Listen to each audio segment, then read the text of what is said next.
Number 7 World Trade Center. Heard several reports from several different officers now that that is the building that is going to go down next. In fact, one officer told me they're just waiting for that to come down at this point. You hear that? Keep your eye on that building. It'll be coming down. The building is about to blow up.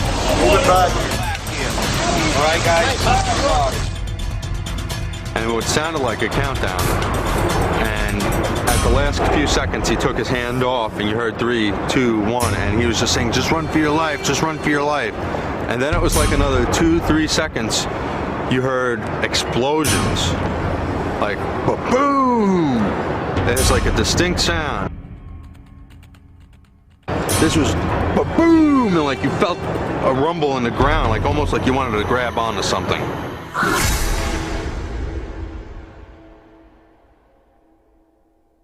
According to Larry Silverstein, on the morning of September 11, 2001, he attended an appointment with a dermatologist. Where were you on September 11th? I was home. And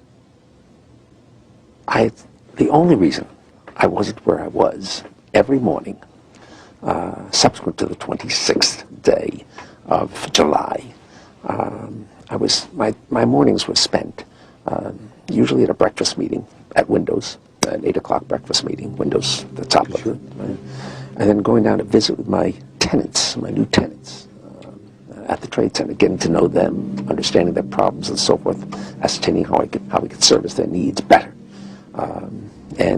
which is one of the first things you do when you acquire a property. You begin to meet your tenants and start talking with them. And so my mornings were spent at the Trade Center, and then by noon I was back uptown.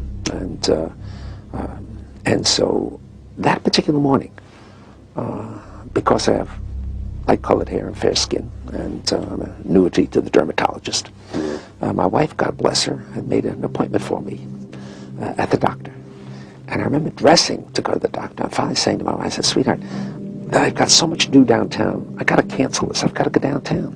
And she said, "You're not going to cancel this appointment. You're going to the dermatologist." And, having been married now to the same woman for 46 years, you get this sense of determination on occasion, their voices. And I said, okay, yes, dear, I'll go. And then just minutes later, received a telephone call to turn on a television set and witnessed this horrendous circumstance. The first plane hitting, and then the second plane hitting. Of course, with the second hit, it became obvious that this was terrorism.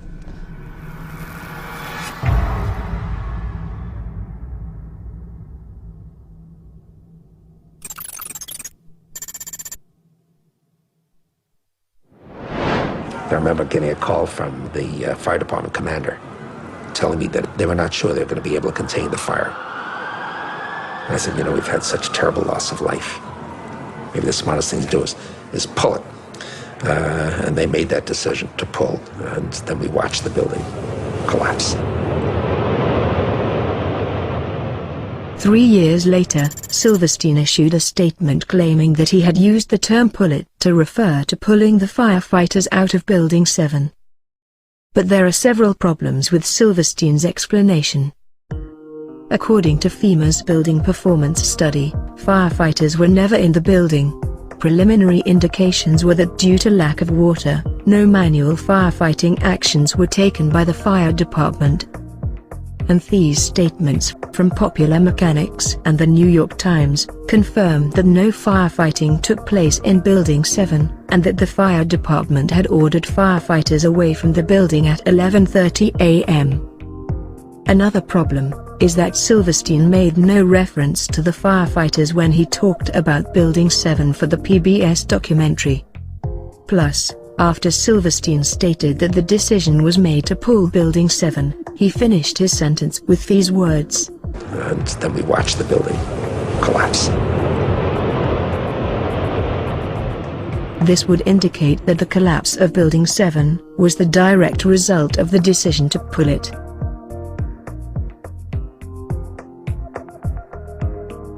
As a successful property developer, Silverstein would have gained considerable experience in hiring contractors to carry out controlled demolition of buildings. It's reasonable to assume that he would be aware that the term pull is often used by demolition experts to refer to bringing a building down. For example, here's Ground Zero's post-disaster wrecking crew talking about preparing to demolish Building 6.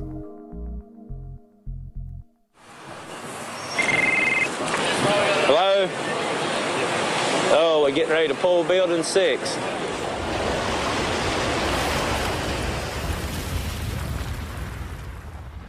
When referring to Building 7, it was Silverstein who suggested that the smartest thing to do was to pull it. I said, we've had such terrible loss of life. Maybe the smartest thing to do is pull it. And because Silverstein has more knowledge of controlled demolition than he does of firefighting, it is reasonable to assume that he was referring to pulling the building down. In an article titled Shame on Jesse Ventura, Fox News journalist Jeffrey Shapiro confirms that Larry Silverstein had controlled demolition on his mind on September the 11th. And it was no secret to police and others on the ground that day. Shapiro stated that on September the 11th, Larry Silverstein was on the phone to his insurance carrier to see if they would authorize the controlled demolition of Building 7. This revelation causes yet another problem for the official story. How could Silverstein expect to carry out a controlled demolition when it takes several weeks to prepare a 47-story building for demolition?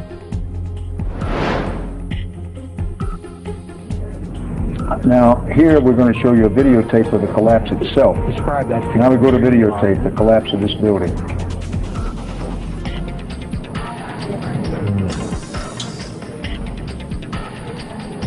It's amazing. Amazing, incredible, pick your word. For the third time today, it's reminiscent of those pictures we've all seen too much on television before, when a building was deliberately destroyed by well-placed dynamite to knock it down.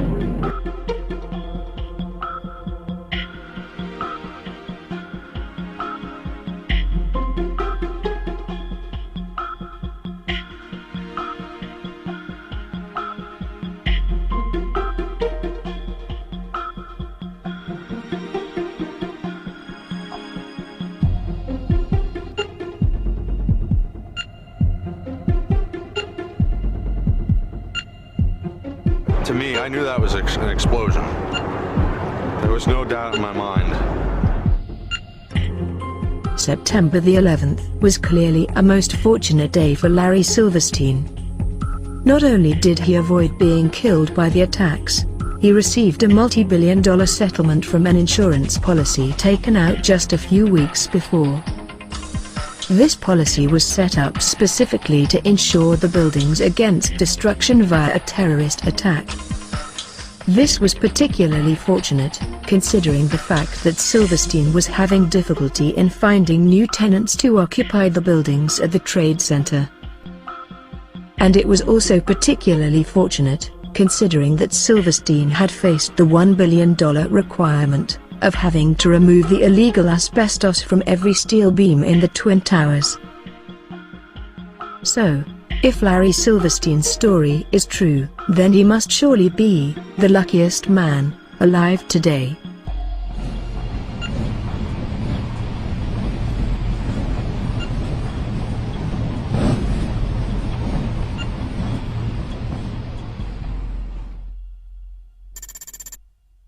Larry Silverstein, last time we talked, sir, I asked you if you could address some of the 9/11 conspiracy theories that you are accused of.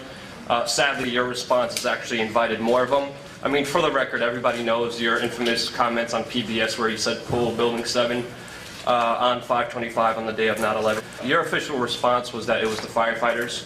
My question is, it was pretty clear that you meant the building, and if it was the firefighters, they already are outside the building by 12 because the water lines were broken. Ask the question. And the fire chief that you said you spoke to, Fire Chief Negro, denies talking to you on that day of 9/11. Can you answer those questions and address the theories against you?